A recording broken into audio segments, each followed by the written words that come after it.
What's up, guys? How's everybody doing tonight? This is Marjack79, and tonight we have another PlayStation video game review. Today we are taking a look at the conclusion to the trilogy of the famed archaeologist, explorer, Tomb Raider Lara Croft, or more specifically, Shadow of the Tomb Raider. Now, like I said, this is the conclusion to the trilogy of games that started a few years back.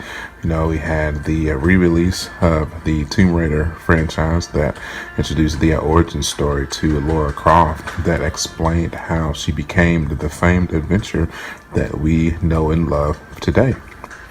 It was a satisfying conclusion, man. Let's go ahead and get it out of the way. If I had to be honest, I would say this one is probably the weakest out of the three, from the Tomb Raider and from Rise of the Tomb Raider. I think this one is definitely probably the weakest out of the three. But that's not necessarily saying that that's a bad thing. This is still a stellar adventure that is worth at least a playthrough. So let's go ahead and hop into what I absolutely loved about this game here. So the combat system is really addictive. So it introduces some new features into this game from the previous titles. So probably the main one is this one really does a lot of focusing on stealth.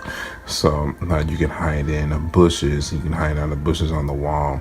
You kind of gather up mud and cover it on yourself, and that allows you to blend into your environments a lot as well. It's really a huge focus on that, honestly. Just blending into your environments and utilizing stealth to overcome the adversary. And I really appreciate that. So, because in Rise of the Tomb Raider, it was really more of a focus on gun gameplay and just straight up action. But this one definitely has more of a focus on stealth than in the previous titles.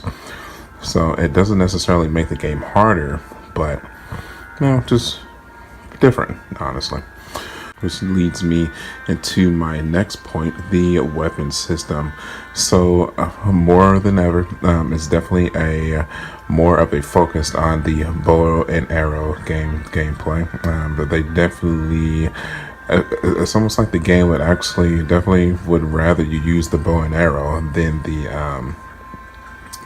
shotguns and pistols and assault rifles, which is a really cool aspect as well. So, because it just goes with that whole jungle vibe thing with this game anyway, so it makes sense. And then with that as well, it definitely has a really cool covering system too. Throughout my playthrough, I really didn't have too many hiccups. So also during my playthrough, like I was saying before, definitely the focus on stealth here is really huge. Now, I would say after stealth for the combat, definitely the more this one is definitely way more puzzle oriented as well. You're definitely solving. There's more challenge tombs in this title than it was in the other two, and there's more puzzles and stuff for you to solve to progress the story than it was in the other two as well. Now, in Rise of the Tomb Raider, it was definitely more focused on combat, but in this one, it's definitely more puzzle oriented to progress, and which actually makes sense because she is technically a Tomb Raider, so it makes more sense for it to not be focused so much on combat. It should be definitely more of a puzzle solving, Zelda aspect, which is great. So, which also, in my opinion, is actually some of the best aspects of the game. Definitely, if you've played these games before, you probably know that the challenge teams is definitely some of the more fun aspects of these titles, and that's definitely no different here. There are 8 challenge teams in the title, and they're all really, really fun, intuitive, and they actually really do take some brain power to solve too. I didn't really have to, cheat or use Google or anything to solve any of them. It took some trial and error on a few of them, but I was able to solve all of them pretty, you know, fluently. But that's definitely not to say that they weren't challenging. So all right. So we talked about combat and the puzzle solving. So if I had to talk about some gripes, just I would say maybe just the overall difficulty. I mean, I played it on the standard difficulty, obviously. This I feel like the enemy AI system is really not the smartest. Just like look here, I feel like definitely when I was hitting, I was hitting well. Once I got reestablished with the system, I was never really in fear of my life at all. Um, yeah, it's just because with the healing system, they once you level up Laura, you can heal pretty rapidly and don't really have to be in fear of death at all, even when you're critical. So. And then if I had to point out one more gripe, some of the platforming is definitely a little bit spotty. Yeah, definitely some spotty platforming. It was some key jumps that I thought were spot on.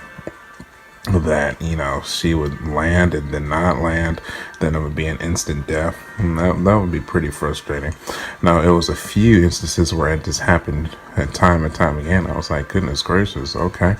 So yeah, and then the melee combat too has always been weak in these titles too. It definitely makes you focus on your assault rifles and the bow and arrow combat. But once you get like into a close quarters combat, it's kind of janky, jumpy, and just not very good. So, but that's not a deal breaker at all by any means.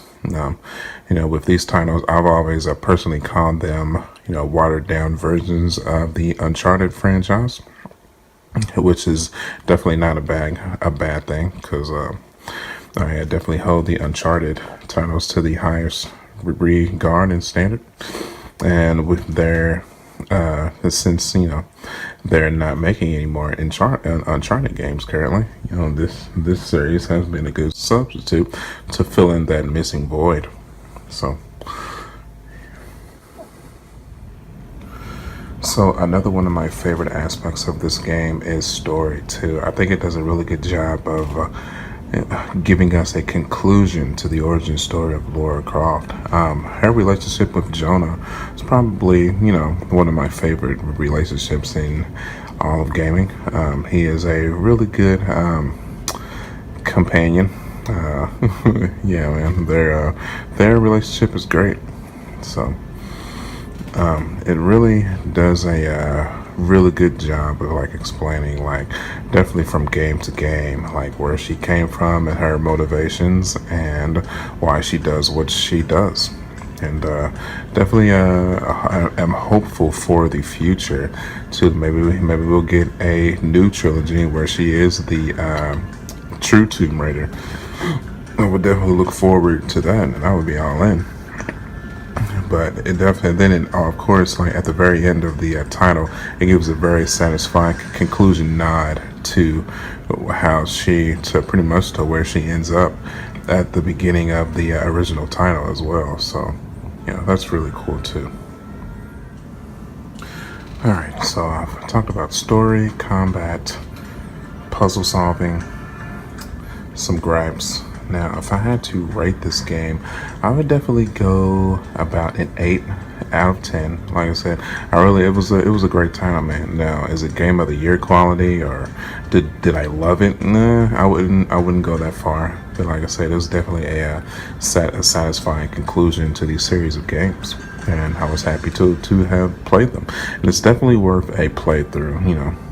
I don't really necessarily think it's worth the full $60. Maybe wait for it to get a little bit cheaper to play through it. But it's definitely not a die hard. This is the end of the world. It's the last game you're ever gonna play. This is definitely not that title. But I really liked it. I had a great time with it, man. So yeah.